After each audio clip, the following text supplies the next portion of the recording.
So today we're going to have an amazing panel. We're going to be talking about sustainability, and there's a fact that kind of blows my mind. So, 100 companies are responsible for 71% of all global emissions. So think about that. 100 companies are responsible for 71% of all global emissions. So that means that businesses really have the capacity to have the greatest impact. And if you're thinking about it from a personal level, you may be thinking, okay, well then what I do doesn't really matter. Like it doesn't really mean that much. And in many ways, like tiny little things that you're doing, maybe they don't mean that much in the grand scheme of things. But obviously you can't have the mentality because, as you know, things really, really add up. But what this also means is that, businesses having the capacity to have the biggest amount of change, they also are aware that sustainability is just as good for business as it is for the planet. And so with that, so there's studies that say that businesses that encompass sustainability are making 21% more profit than businesses that don't. And that also brings about a lot of greenwashing. So there's tons of greenwashing out there, right? And so what does this mic keep going out on me a little bit? It's all good. So check. It's all good. Hello? Well, I don't mind continuing this, but we still need the mics for the rest of the night. So what I was going to say is that because of all the greenwashing, businesses really need to embed sustainability in a very genuine way to really create long-lasting impact. And so tonight we have an amazing panel from great companies that are really leading the way and changing what it means to lead sustainably. So I'd like to welcome the panelists up to the stage, please, all of you. Let's give them a hand. Check. Black. Check. Right here. Yeah, please go up. Hello. Check.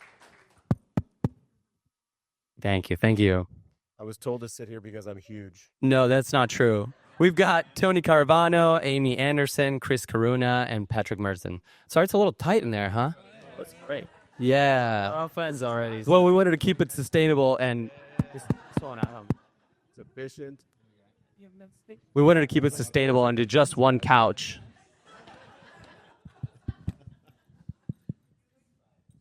Yeah, no, I was like, who's he? All right. How's everyone doing? Fantastic. Wonderful. Let's start out. Yeah, let's do a lot of mic checks throughout the whole night. Just double check.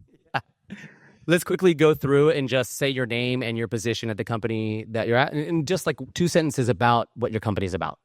Hi, I'm Tony Caravano. I lead experiential marketing and community at Rivian. It's an auto company. We sell fully electric EVs, truck, SUV, and a delivery van currently with Amazon and also with a couple other companies that we'll talk about tonight.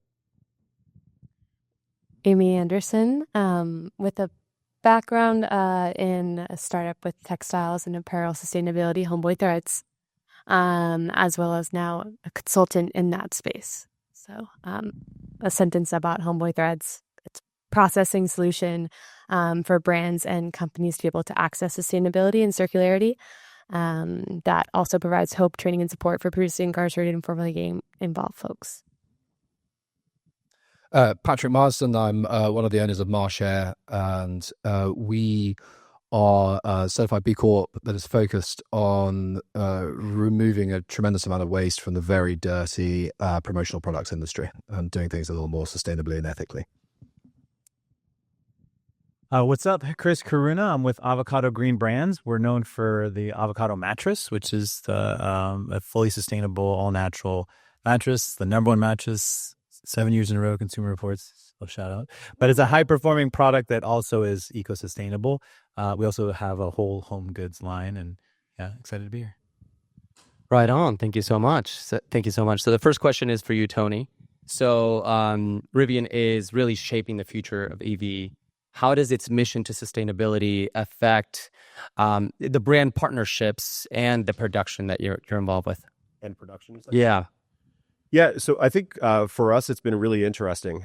We wanted, because of the ethos of our CEO, RJ Scringe, and founder, we wanted to make sure that as we think through the way we tell the story of our mission, the mission is tied to keeping the world adventurous forever. We've built these products that are phenomenally, they're powerful, they're capable, they can take you places that you and your family and your friends have maybe not tried to go in a vehicle, certainly maybe not in an EV.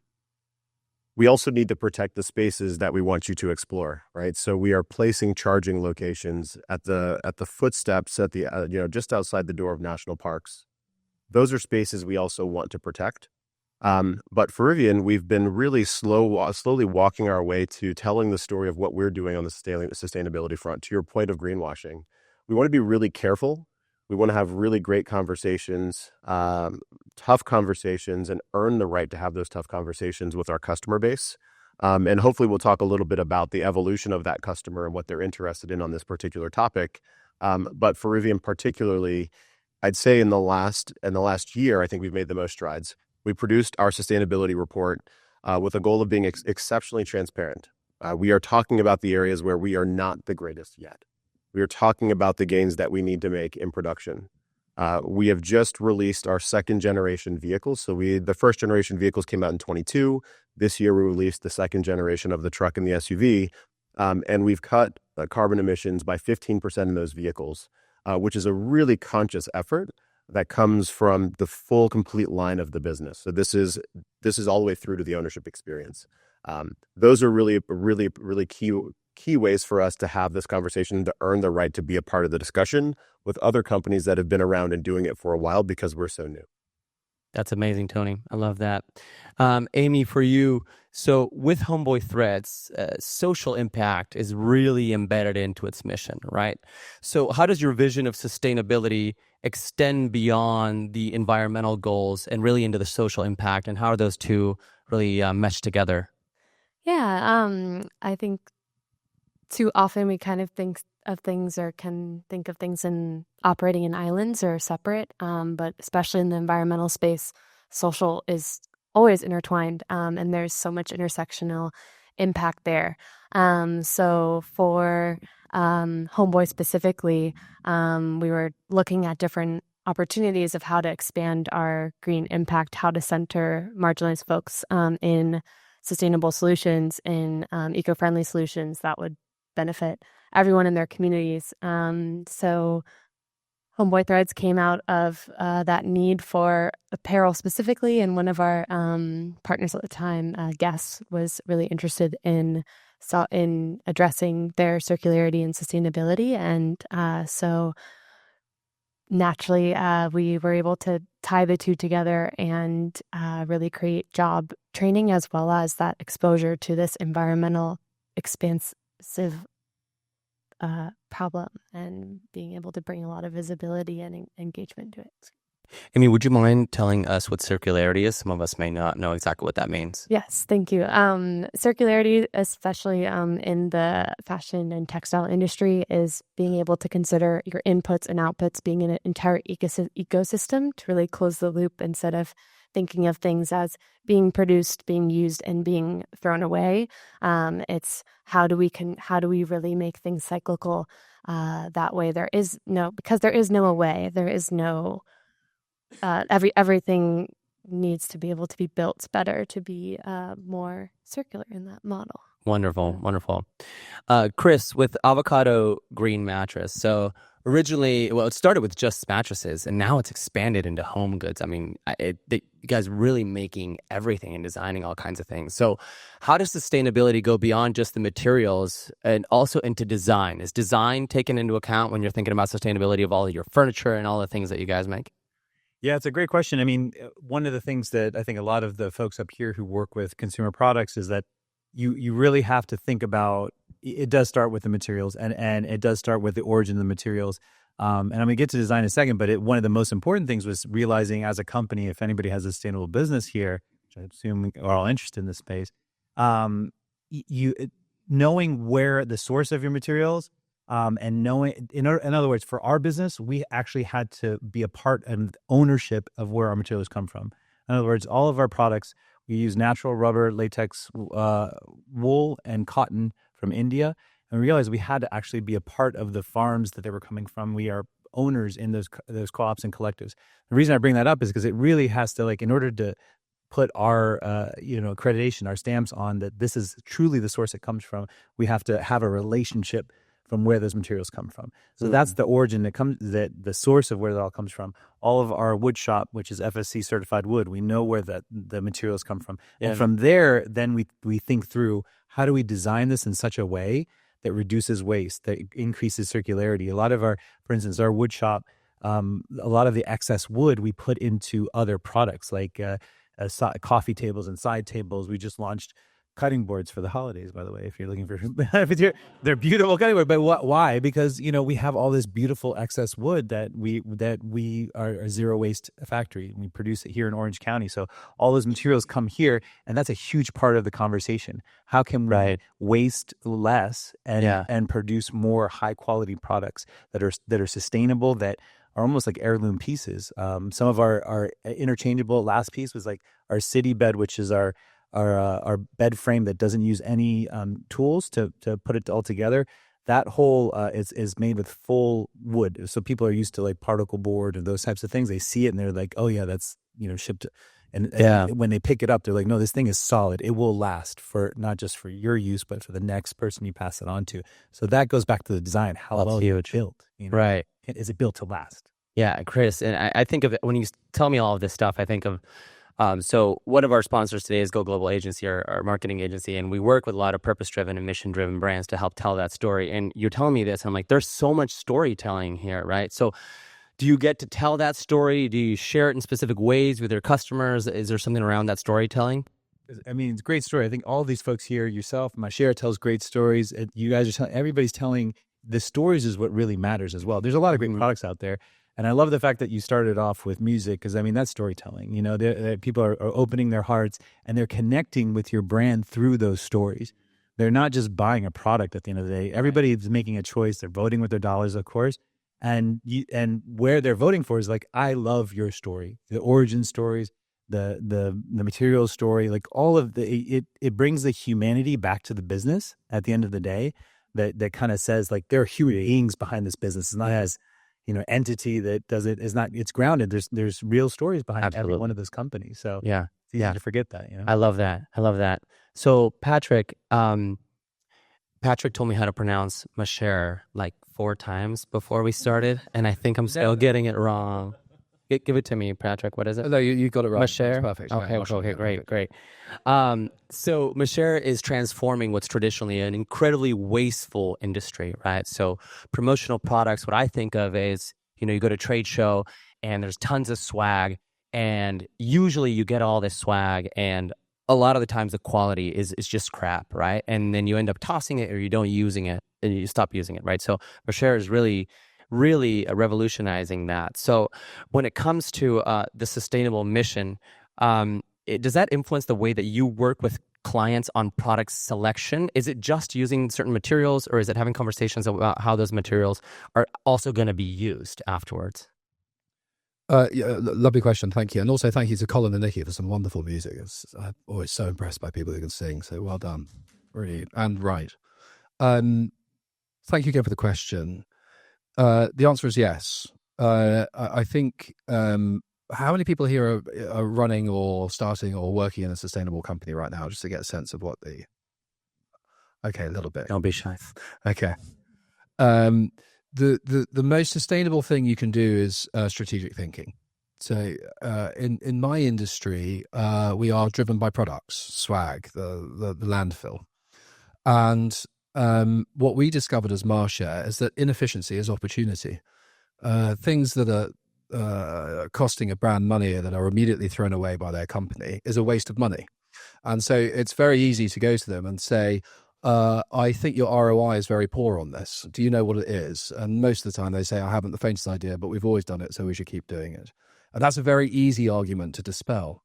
And so if you are in the pursuit of a sustainable business, look for inefficiency, because that's what we look for. inefficiency is opportunity.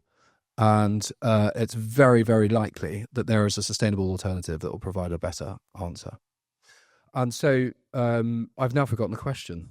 I'm so sorry. I've absolutely yammered on. So my question was in regards to the way that you work with clients about choosing the products, right? They may come to you and say, hey, we want a bunch of tote bags. And then you may go to them and be like, that's actually not maybe what you want. Yes, yeah, right? Exactly. Sorry, that was the point I was going to. Thank you for reminding me. So the strategy is the most important part of the client conversation. So when you sit down with a client and they say, we'd like 100,000 tote bags, your first response is not to say yes, it's to say why.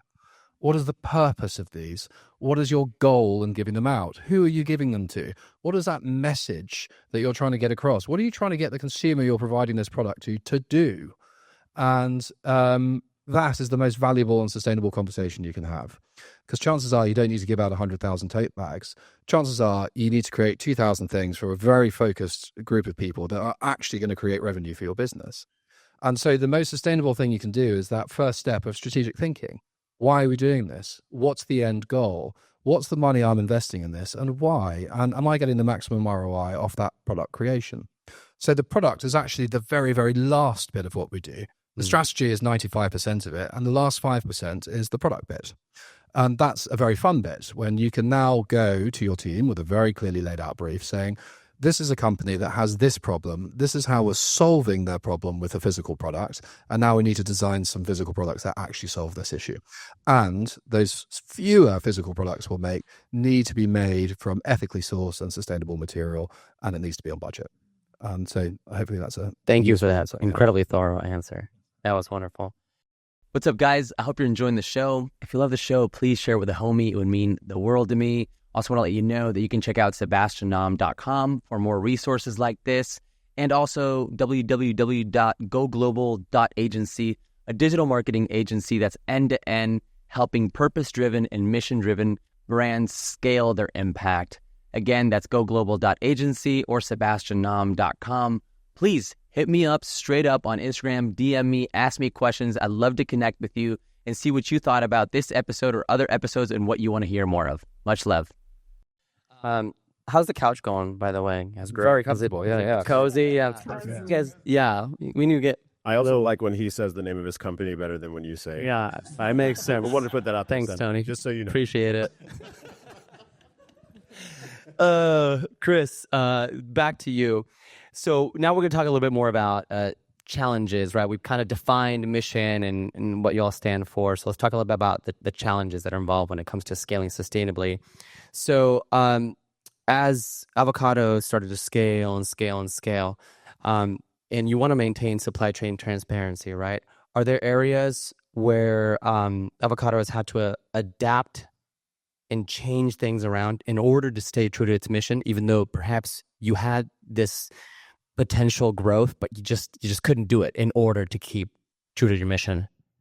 Yeah, great question. I mean, I think we all experienced a lot of change, obviously, during the pandemic. And one of the big challenges for Avocado was getting our materials from India. I mean, that was, a lot of shipping was a huge issue with the supply chain.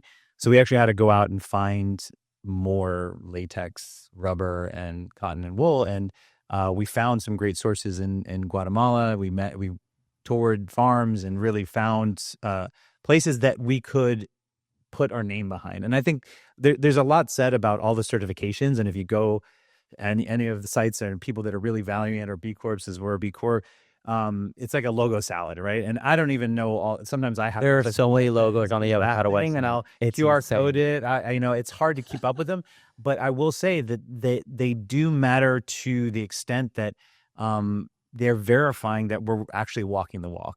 And so, can you go overboard with them? I don't think you can, from the extent that it's like there's a way that you can validate. Avocado, when it first came out, people were kind of laughing about the idea of an organic mattress. People were like, why would anybody care about that? And the industry we walked into, I don't come from that industry. I came from entertainment and music. And I was like, I don't know anything about this industry. And what was interesting was you saw that, look, if people care about what they're sleeping on for 8 to 10 hours, they care about what chemicals are in there, they care about these things.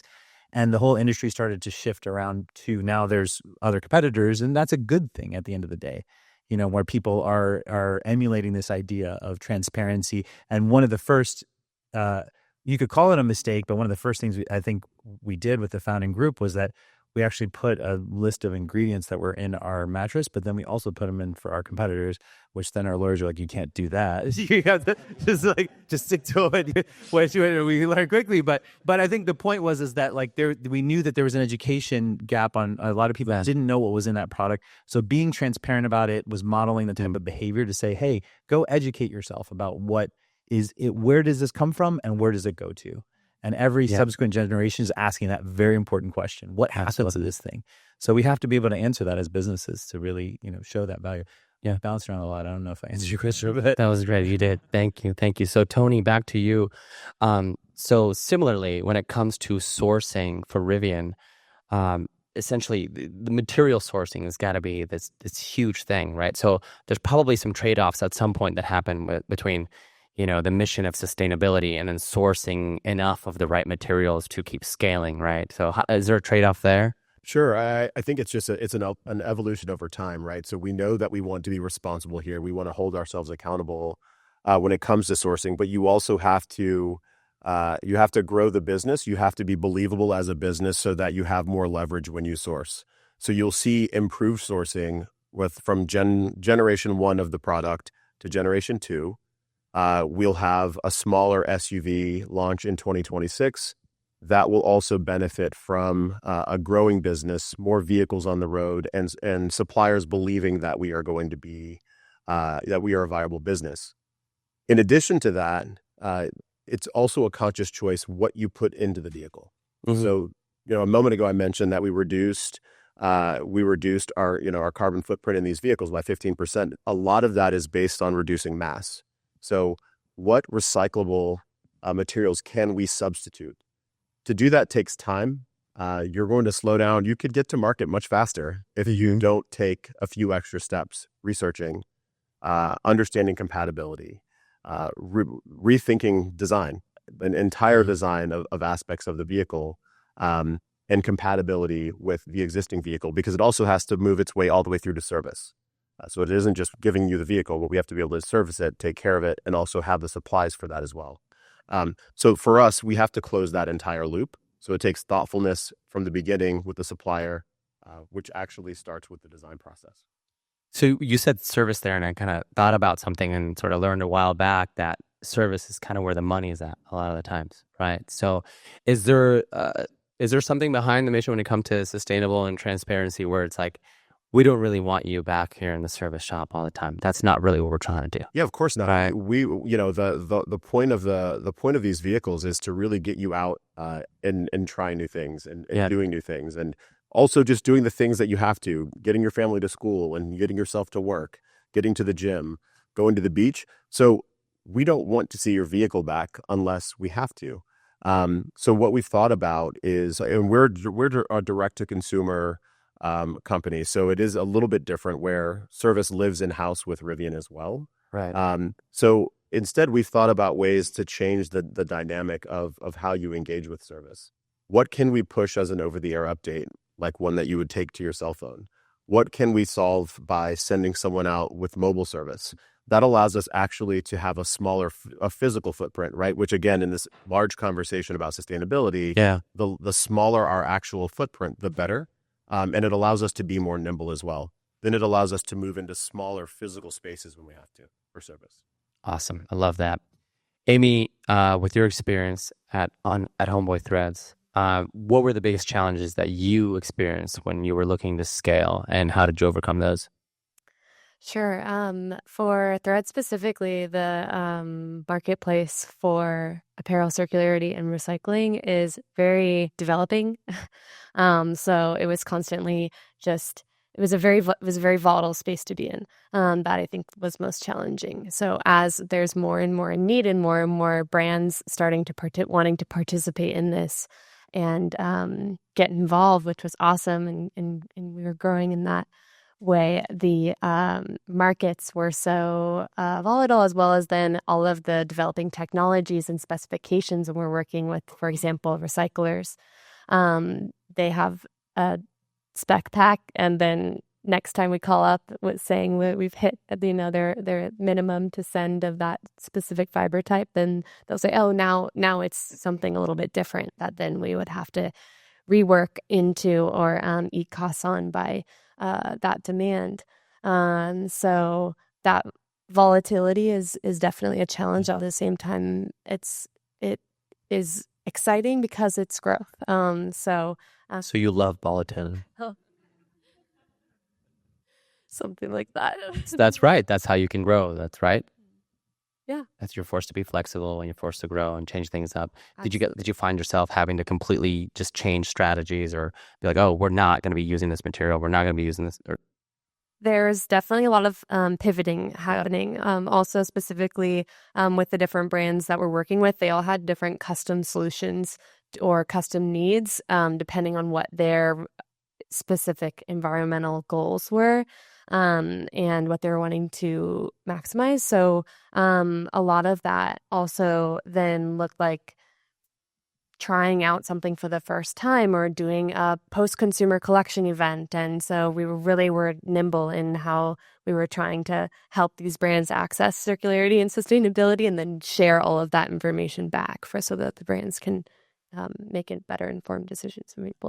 Love it. Love it. Patrick,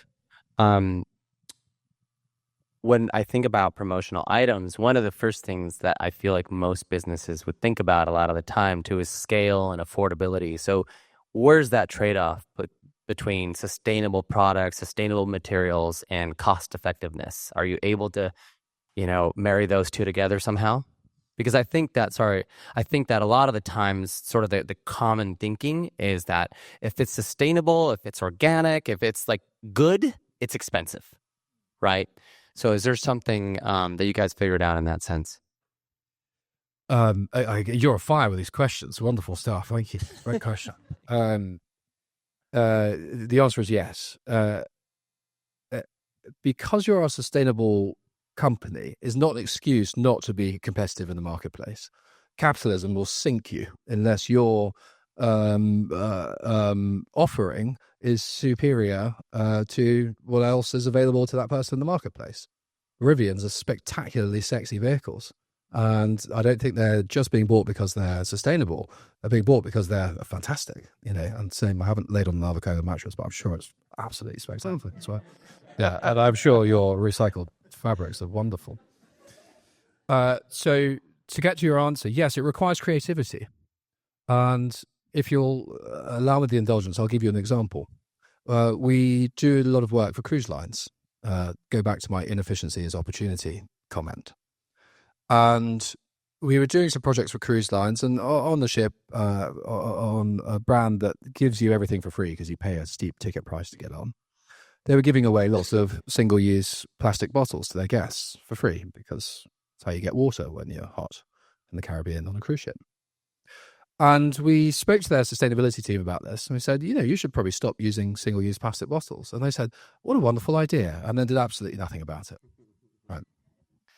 And so then we dove a little deeper, and we said, well, how much does it cost you to buy bottles of Evian and stick them in a warehouse in Miami and transport them onto a ship and pay for a little bit more fuel to move that water around and then pay a fee, and typically in Caribbean ports, to have those bottles recycled?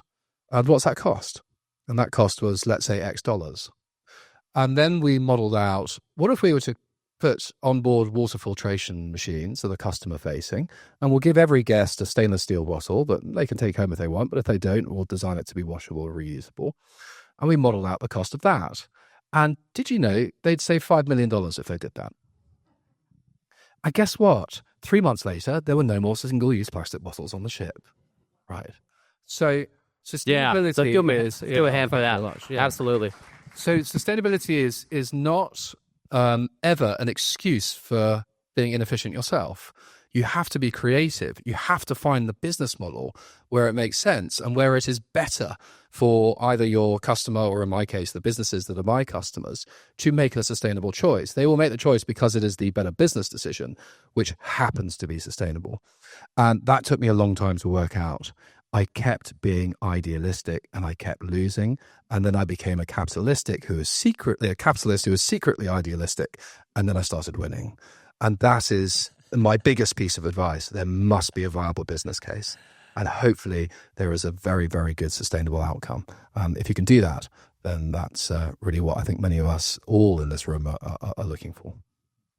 Did that answer the question? Love that, Patrick. Okay, great. What a storyteller. So moving on to some lessons learned and innovations, and I'll go right back to you, Patrick. MaCher takes a very much a data-driven approach to helping clients make better choices. So talk a little bit about how data is being used to make better informed decisions around these products. Yes, so our industry is typically devoid of data. Has anyone ever looked at the number of impressions a keychain gets, or the impact of getting a pen with your dentist's name on it? Yes, one industry group has, and unsurprisingly, their data said it all worked very well. So we leaned heavily into measuring the impact of our products. One thing that we've done a lot of is gift with purchase in the beauty industry.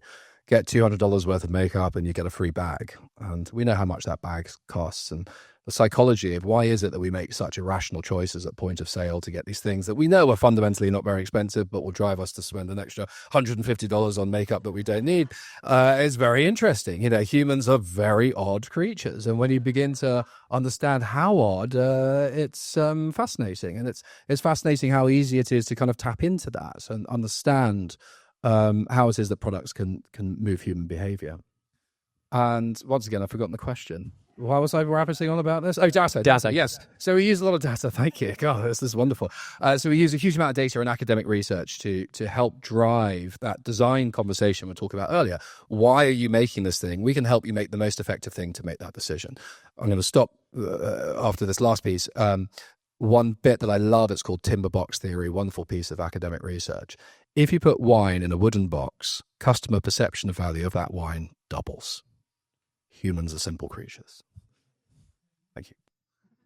Everything is so much better with that accent. Like, how much better is it? Scientifically proven. Scientifically, there's data behind that.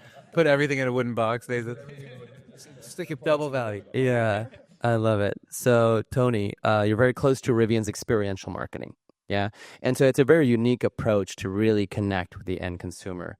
What have you learned most about the community through experiential marketing events? Yeah, I think it goes back to the origin here, talking a lot about story and talking about the customer. We've taken some unconventional steps to building a connection with our owners. So these folks have spent $60,000, $70,000, $90,000, $100,000 on a vehicle, and have then decided to stay connected to us, Rivian, as a company, as a brand, but also to stay connected to one another. So they have created clubs across the country and in Canada. They have become friends. I wake up to text messages and LinkedIn messages and Instagram messages daily with folks that just want to know us and what we're doing and what we're about, because they believe that the brand is now an extension of them. And one assumption we made at the beginning of this process was that we had to very slowly, as I mentioned earlier, earn our ability to have tough conversations, right? How do you have tough family conversations? Which would be us talking more deeply about the mission and more frankly about the mission and how hard it will be to get there, but how we all have to work together to do it. Recently, with a recent Voice of Customer survey, we learned that it's happening already and that we were actually being a little too tepid. Our owners have talked about our focus on sustainability and what this unlocks for them personally as one of the primary reasons they love the brand and they love their product. So we actually learned that we were being, a little bit too bashful about something that had already been unlocked. Wow. And more importantly, we've taken some steps in the physical spaces to animate spaces that allow us to do exactly what I was just mentioning. So in Laguna Beach, for example, we actually purchased and restored a movie theater. So not many auto companies operate movie theaters, but we had to learn how to run a movie theater. We showed Home Alone and all of the things that you would during the holiday season. But we also brought panel speakers up to have those tough talks. We're talking about and bringing in speakers from all around the world, and people show up time and time again. So I think for what we're learning right now is that folks really want to have the conversation. They want to get smarter, and they want to feel like they are a part of the dialogue. And so when you do it in an intimate setting like this, when you convert a movie theater you show some content that's beautiful and inspiring, but then you bring the folks up to engage with and let folks ask questions. It's about so much more than buying the vehicle. And I think that's been exciting for us. That's so powerful. That's so powerful. I do want to share that I ran into Tony at Burning Man, actually, and he was wearing minimal clothes, which was incredibly sustainable. And oh, so good. So good. I have pictures of him though, so I can do better. I can one up this. So Tony, but really though, Burning Man is an incredibly sustainable event, and it's really mind blowing. The size and sheer the volume of it, and that it's incredibly sustainable. Did you take any inspiration from there that stuck with you? Oh, 100%. The whole concept of personal responsibility is a core and fundamental principle. It has changed the way that I mean, even hey, will you pass me that? For me, myself, that is different. There are no trash cans.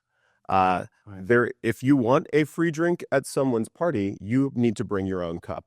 And it's the small things. It's very small personal accountability that changed for me, but also you think that you can't ask people to do these things, and that when you host an event at the theater or when you host an event at Venice Beach, we have a really sick location right down the street. You imagine that you have to make everything perfect and just lay it out so nicely. Yeah. That's not the case. People are happy to do their part. You have to give them permission to do it oftentimes, or just get out of the way, because a lot of folks do this already in their own lives. And I think that's what I sort of left Burning Man thinking about. And I've come back and it's just opened my eyes to the fact that folks are doing it already. Just get out of the way. Yeah. Love that. Love that. Kris, back to you. How has Avocado integrated sustainability in terms of retail scalability? Because there's so many retail stores that you have. So are there any innovations that have helped you maintain sustainability in terms of scaling retail spaces? Yeah, it's an interesting. It's a great segue from what you talked about with experience, because that was I didn't come from retail. I didn't even come from mattresses. I came from experiential entertainment. I was a talent agent, music side. I went to a lot of festivals, like the Burning Man's, like all the other festivals. The reason why those matter, and first of all, if you really look at like the concept of something like that, like a Burning Man festival, it's highly illogical for human beings to go to the middle of nowhere, build a temporary experience, and walk away with literally nothing. So what is it about that experience that's so valuable? It's the creation of community. It's the creation of experience, the opportunity for transformation. So when you take those ideas, can you distill the principles of that into something like a retail experience or a brand experience? So when we launched the Avocado brand experience, our first flagship here is in Santa Monica, part of it was like we're in a staid industry, an old school industry that people had an aversion towards. Like it was like used cars and mattresses, like what people did not want. I mean, there was an emergence of send it to me at home because I don't want to go into those stores type of mentality. So how do we create an experience that would encourage people to come to it? And that was what we did with our flagship. So we of course have retail beautifully designed in like a home setting. So we want people to feel at home. We have a wellness cafe, kombucha bar. We offer them drinks, and so that they can feel, you can have those kitchen table conversations. That's what it was intended to feel like. And then we have a community space where we encourage values and like-minded organizations to have yoga, meditation, speakers. CCLA has been there doing things like this that really bring people together. Why? Because people will meet other people and they'll remember. You're going to remember coming to the Kinn tonight. If you met somebody here, it's like, I met you at this thing. So when you're building community around values, and you as exactly as you're saying, you get out of the way, you provide the North Star. This is what we're doing. If you believe in these values, and then the magic happens. People show up, they connect with each other, they connect with, hopefully with your brand, and that makes them feel really great about your brand. They're like, oh, I met a friend there, and we had a yoga experience, and we had kombucha, and I laid on the mattress, and so there's a business case for that, because they when they lay on one of my products and they get up half hour later and they're like, I feel fantastic, they're going to feel great about your product, and as they should, Yeah, I love that. One of the things that I like to always say in any of these events, whether you're reading a book or watching a movie or going to an event like tonight, it's like, just walk away with just one golden nugget. If you walked away with just one nugget, if you read a book and you took one takeaway and you implemented that in your life, then it was totally worth it, right? And this common thread around getting out of the way is really, really cool, really interesting. That's kind of bit of what I'm getting out of it. If the North Star and the mission is truly there, right, kind of set the environment, and then like the community sort of play itself out. One of the final questions here before we open it up for some questions. For this one goes for all of you. What is one piece of innovation or change in terms of sustainability that you think will really be revolutionary in the next 5 to 10 years? So not quite today. So any of you can answer that whenever that comes up for you.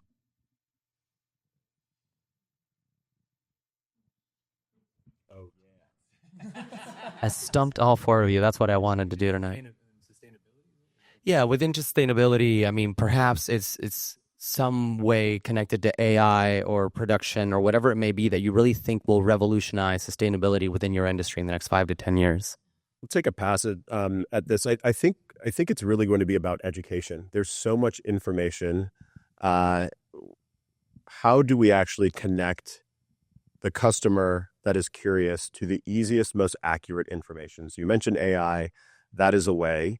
But what we've learned from, I remember during COVID, we were doing research on how we were going to launch retail. And there was a debate internally that people will never come back to retail and shop and do things the way that they did. Well, I lived in Orange County and you were able to still go to the mall every once in a while. And I saw people still during COVID touching things and being as close to each other, as close to that 6 feet as possible. And so I just didn't believe that we were going to run away from one another. So I believe we're going to see more information that is served up digitally, provided in physical spaces where people still are wanting to convene. We have a little example. We're trying to teach folks how to tread lightly, drive off-road. And it's something that you can serve up online, but you can't drive off-road online.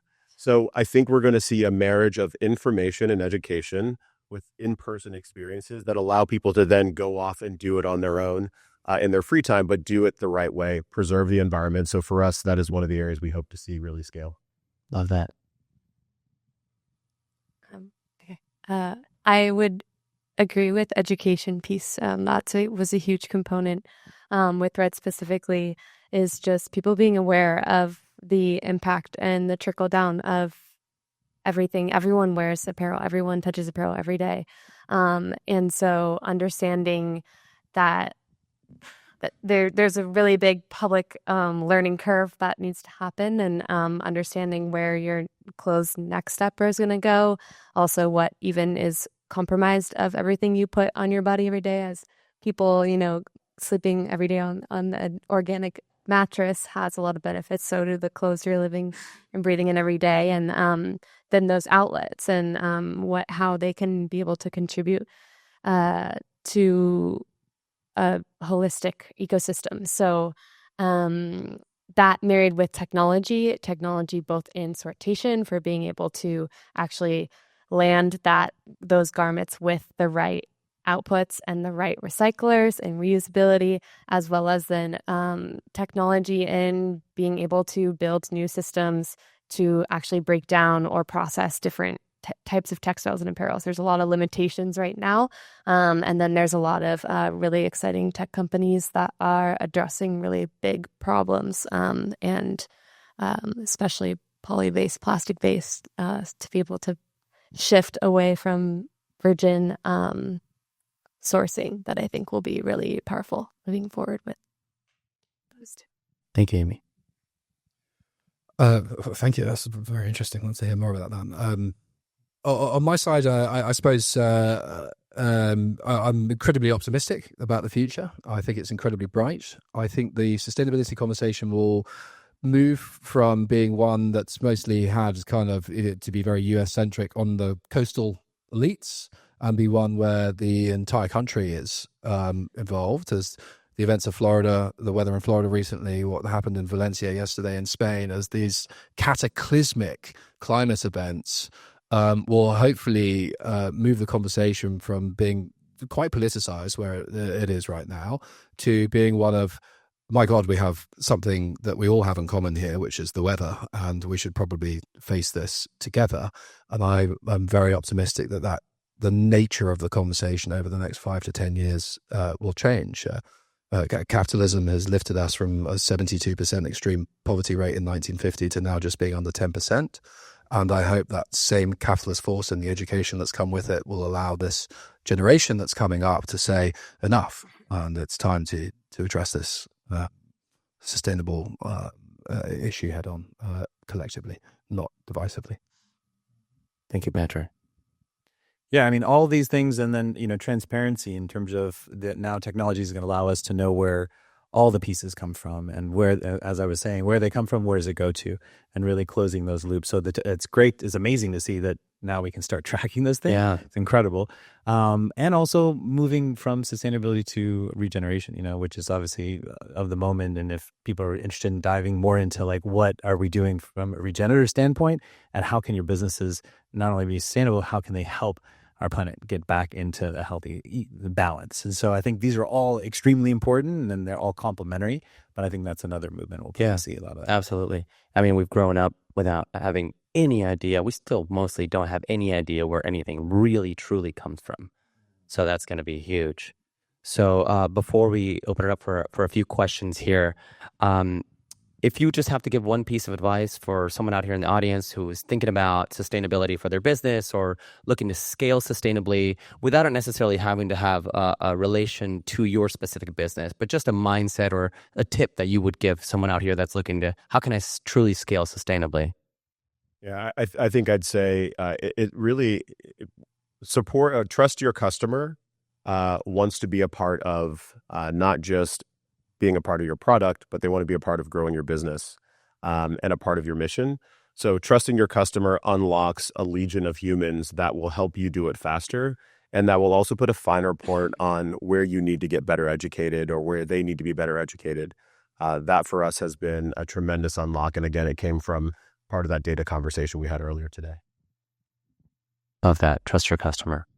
Yeah, I think relationships are so important, especially in shifting to a circular economy with thinking about sustainability, is recognizing all of those key players in the landscape. So really having those relationships built, reaching out to different people that you will have to engage with. It's going to be a multi-stakeholder initiative to be truly sustainable. So having those relationships and conversations and being open to what people's needs are and staying true to your core values that you're meeting. Sustainability is not an excuse to have an inefficient business. That's my big bottom line. Is your business must be market proof, and sustainability is a wonderful element that we're all aligned on here. But it's not enough. You must have a good business. I love that piece of advice. It's something that comes up on this podcast a lot. I actually forgot to mention to y'all that this is actually a live recording of the Conscious Profits Unfiltered podcast. Earlier when I got distracted with the whole mic check fiasco thing, I forgot to mention it to y'all. So, but yeah, we always talk about that, how important it is that if to have a conscious business, you have to have a business, right? So if there's no money in it, if you can't truly build ROI in it, then you're not going to have a business. So the mission and the sustainability won't even matter. So I love that you mentioned that, Patrick. Yeah, I mean, once again, all these same things, but also finding the core that your North Star, like from the sense that a lot of these businesses have all come from your own personal stories, and not losing sight of that as you scale. I think that's one of the biggest challenges if we're talking about scaling a business, is that as you start to layer on the scalability of the model, to not lose sight of that story. So that's where the origin stories come into play. That's where your material story, all of those things are your North Star. And when you build that into your culture, then that's how you keep, that's how any institution, from the Burning Mans through all the big, biggest, most successful companies, is they still, we keep telling ourselves those stories, and they matter. People believe in them. And as you scale, you don't lose sight of that. So I think that's important. Come up with an authentic core place to build from. Love that. Thank you for that. I'd like to open it up to anybody in the audience. If you'd like to ask a question to anybody specifically or the whole panel. All right. Actually, since it's being recorded, I'd love your question to be recorded. So I'm going to bring it to you. Thank you. Lovely panel. Thank you so much. Sebastian mentioned a golden nugget takeaway from media or experiences, like tonight, to get out of the way, and inefficiency is opportunity. So I was wondering if you have any current golden nuggets in your life or work. It could be sustainability related or not sustainability related. What a lovely question. Lastly, personal.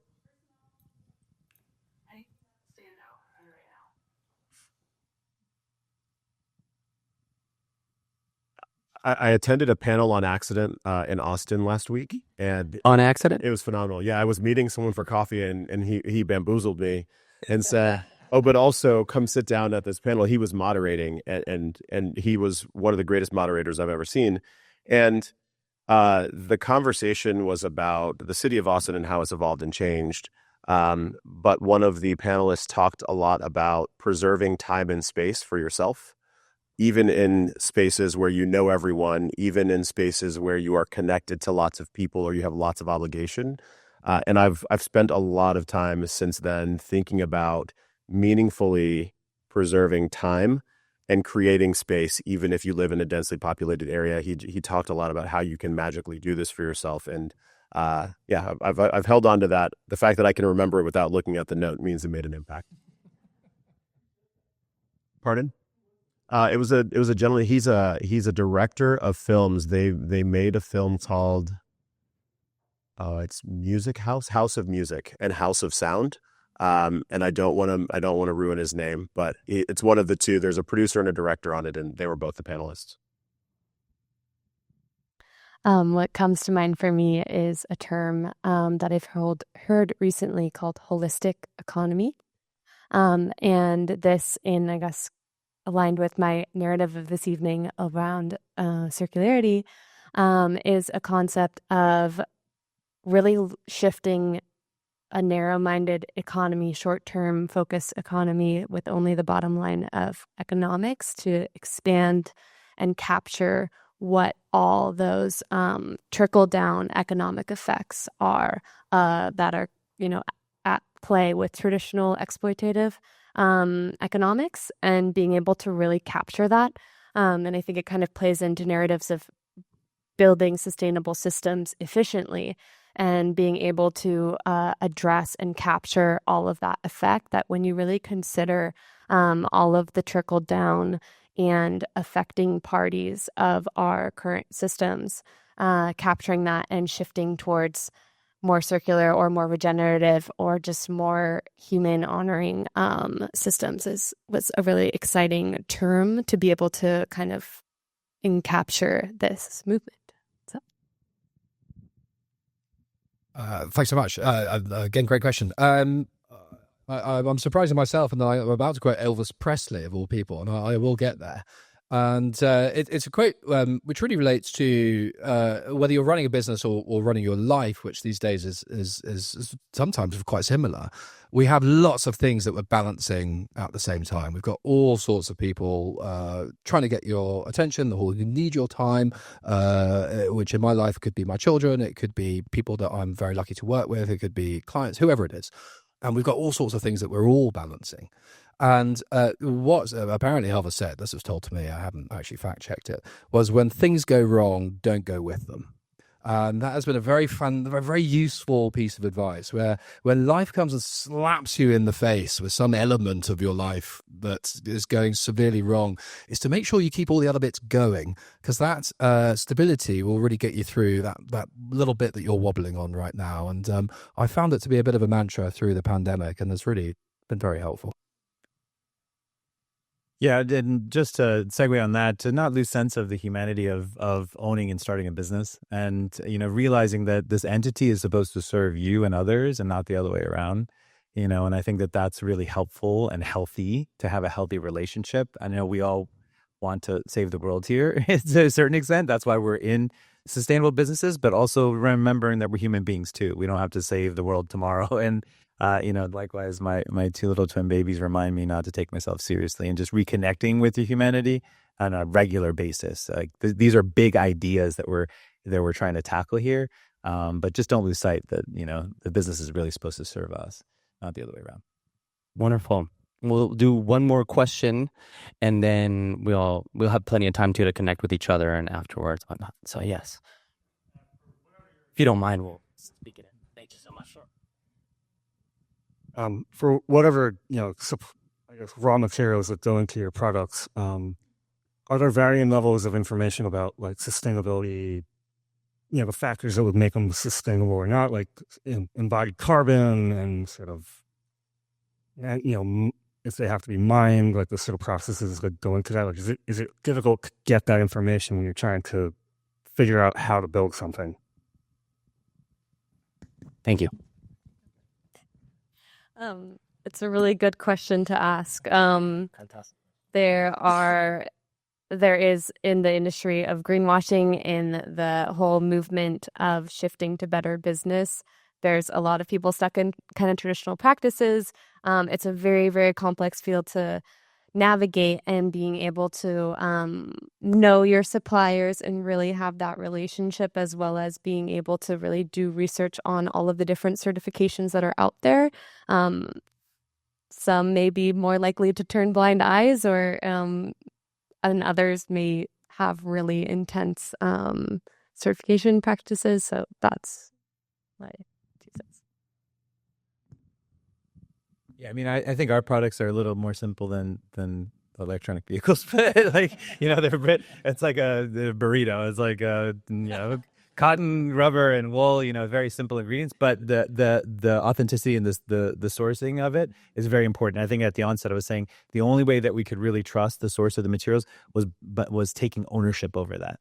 And I think sometimes that's achievable, that you can that have more of a say, or you're outsourcing to a vendor, but just getting involved, like going and visiting and going and getting engaged, and literally seeing where your materials come from can make a huge difference, in addition to the certifications, and building that rapport. All of those things I think really help in the long term to make sure that you have a solid supply chain that you can trust. Yeah, that the supply chain you can trust is key. We are now developing our own motors, to your point of controlling more and as much as you can. Those supplier relationships they're challenging, they're difficult, right? Because you are trying to hold accountable someone who has more customers than just you. To keep that in mind. Our sustainability report, we were very honest about it. It took longer than we ever planned to put the first report out, because of the very question you're asking. How do you actually how do you hold yourself accountable, hold others accountable, and actually trace down to the origin? But that information, it was worth it. It's so helpful, because it then allows us to put together a roadmap for the future, to be even more responsible about where we are mining, how we are mining, what those practices are, and to better understand who we're partnering with. So it's a long path for us. It is a very difficult one. And yes, accessing the information is hard. But we are absolutely going to do it, and we're going to be as transparent as possible in each of those reports. If you look at the report, it's really honest. For us, I mean, manufacturing is a murky space, and we have some amazing textile mill partners we work with to source the textiles we make our products with. And we got all sorts of certificates and of authentication that these were recycled materials, RPT, recycled polyethylene. And then suddenly we had the ability to test if a material contained recycled materials. And do you know what? Half of the materials we were told were recycled materials were not recycled materials. And you know what? Suddenly we started telling everyone we do business with, every single material we use, we're testing to make sure there's recycled content. And you'll never guess what? Recycled materials started passing tests, right? So I think it was either Roosevelt or Nixon, again, I'm surprised to be quoting either of these, who said trust but verify. And trust but verify is very much our ethos. Thank you so much for that. Thank you so much. So one final thought here that I want to encourage you all to think about: personal sustainability in terms of balancing your well-being with mindful choices that support communities and the environment. And it's not just those sort of eco-conscious decisions. If you think about your personal, physical, mental, emotional state, are you also connecting with nature? If you're thinking about your personal, emotional, mental state and you're connecting with nature, you're naturally more inclined to make sustainable decisions, right? And every day you're really voting with your dollars. So you're making choices every single day. It's not just your little decisions that you're doing personally. You're voting with your dollars. You're choosing who to support. You're choosing the businesses and brands to support. And you have to really think about who do you want to support. So sustainability isn't just your responsibility. It's an opportunity to create long-lasting impact. So thank you all so much for being here. Thank you guys for everything that you're doing. You're truly all conscious leaders, and thank you. Keep doing you. So thank you all for being here. Please feel free to connect. Thank you. Thank you. I hope you enjoyed that episode. If you like the show, please subscribe or share with a homie. It means the world to me. And honestly, straight up, just hit me up. The easiest way on Instagram, SEBNAUM. Ask me questions. I want to be here as a resource and a source of inspiration. I hope you have a beautiful rest of the day. Much love.